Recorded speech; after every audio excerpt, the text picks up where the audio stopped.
Our message is very simple. We have served our country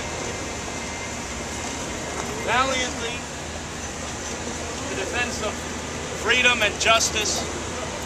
Now it is time for our leaders to do the same.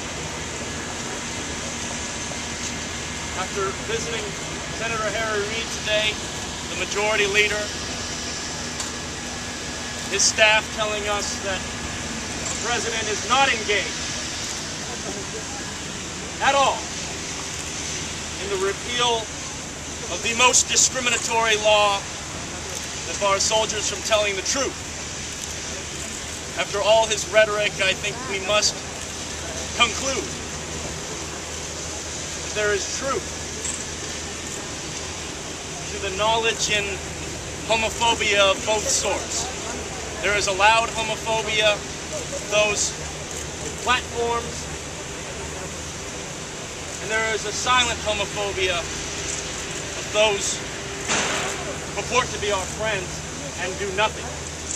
Loud homophobia and silent homophobia have the same result. They must be combated, and this is what we intend to do today.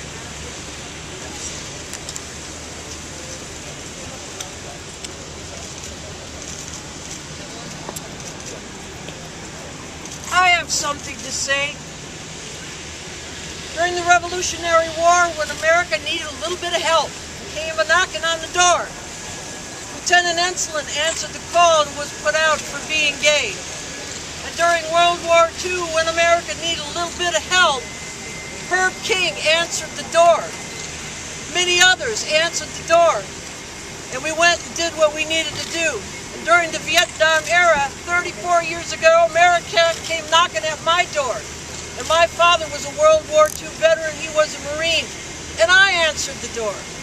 And like so many others, America came knocking when she needed help in Afghanistan and Iraq. And we opened the door and we answered the call to duty.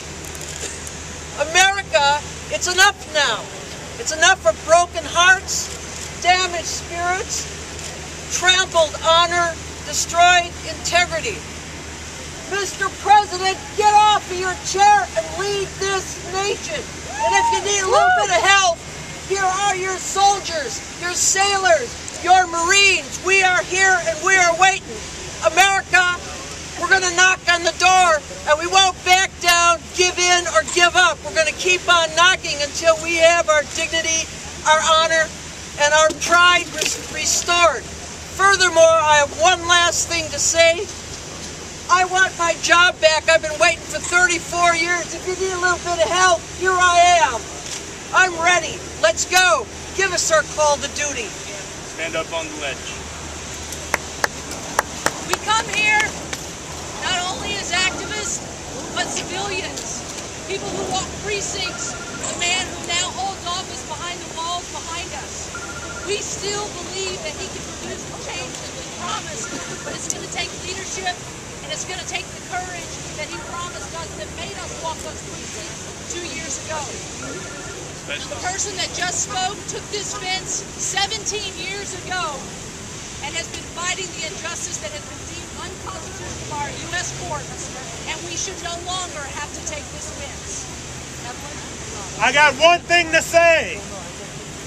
I stand here for all of the nameless, faceless, LGBT veterans of color who are disproportionately discharged under Don't Ask, Don't Tell.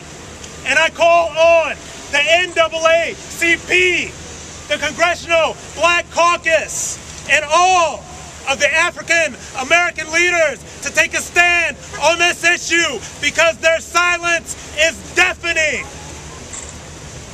We stand here today in solidarity with our lesbian, gay, bisexual, and transgender brothers and sisters that have been discharged and continue to be discharged under the Don't Ask, Don't Tell law. We carry the torch of hope, love, and faith.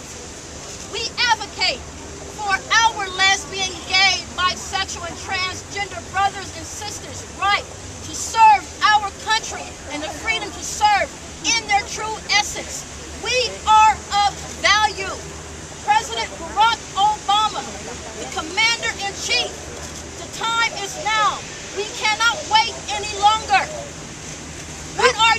willing to do to bring love back? What are you willing to do to bring equality back? The time is now. We are here. It is up to you. Lieutenant Hunt.